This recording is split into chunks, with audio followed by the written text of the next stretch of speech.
at some time or another, have agonized over making a decision.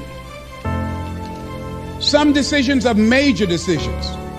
And also there are a lot of small decisions that we don't make, that they tax our minds, they drain our energy, they create a lot of anxiety and nervousness and mental torment because we don't take care of it. We decide not to decide, which is a decision.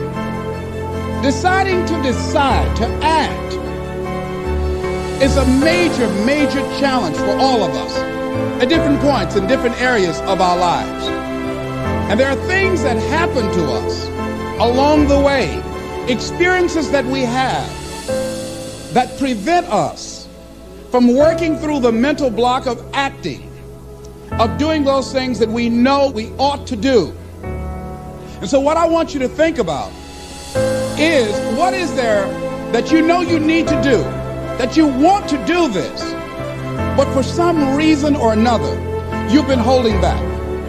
For some reason or another, you just have not been able to gather your nerves or be able to work through the procrastinating or putting it off or justifying or blaming. Some reason or another, you just haven't done it. And you know you ought to do this. You really want to do this, but you don't know why you haven't done it. Because in order to begin to reinvent your life, you've got to make a conscious, deliberate, determined effort. That you really have got to put all of yourself into it. It's very challenging to act, to do those things. There are times when you're looking at it and you say, I know I need to do this, but I don't feel like it. I don't want to do it. I know I need to do it, yet leave me alone. No. I don't want to do it. So what do? What are those things that cause us to do like that? I think that among the things that prevent us from acting is the fear of failure.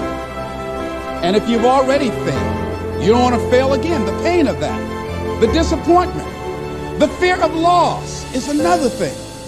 Because many times when we do those things that we know we need to do, we feel that we might lose somebody that we love very much and care about. We don't want to hurt anybody.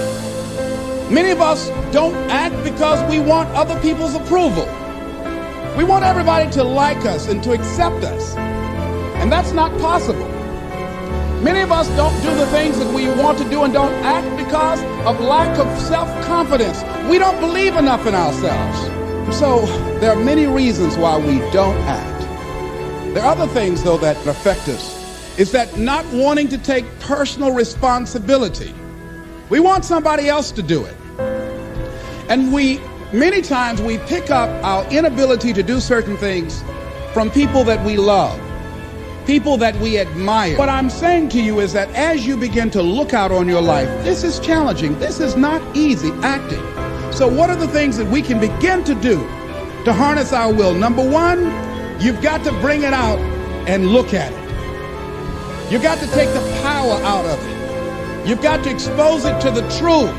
And the truth is that it has no power over you. So write down something you want to act on, but for some reason that you've been holding back, and look at it. The next thing is, ask yourself the question, is it helping you to continue to put it off? If it's an asset for you to continue to procrastinate, then continue to do that. But if it's a liability for you, if it's causing you some mental and some emotional challenges, or perhaps a financial problem, look at that. Examine that for what it is. Next step, ask yourself, what's blocking you? What's preventing you from acting? Why don't you have the courage to handle that? Why won't you face that? What are you running away from? What kind of avoidance behavior are you engaged in? Next is, what is the worst thing that can happen when you take action? Next is, how will you feel after taking this action? I've felt a sense of personal achievement when we look out on our lives. You ask the question, what are you going to do? Look at, as you think about this that you know you need to handle, what are you going to do? And then write down 3 strong reasons on why you know you must take action. And being explicit and descriptive in your reasons, because your reasons have power. Your reasons will drive you. When you have doubt, when your faith becomes weak, your reasons will fortify your faith.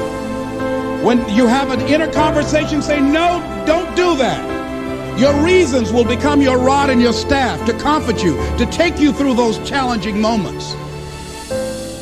So write down your reasons.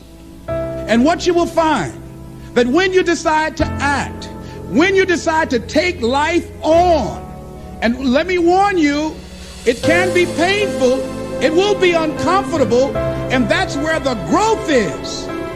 When you're uncomfortable, when you're stretching out, when you're taking life by the collar, you're going to get thrown to the ground again and again and again. But when you have determination, and you know that what you're doing is right, it gives you your life, it gives a special meaning and power to you. You will have some power from on high. You will discover some things about yourself that will begin to electrify your personality. You'll begin to discover some things about you that you don't know you've got.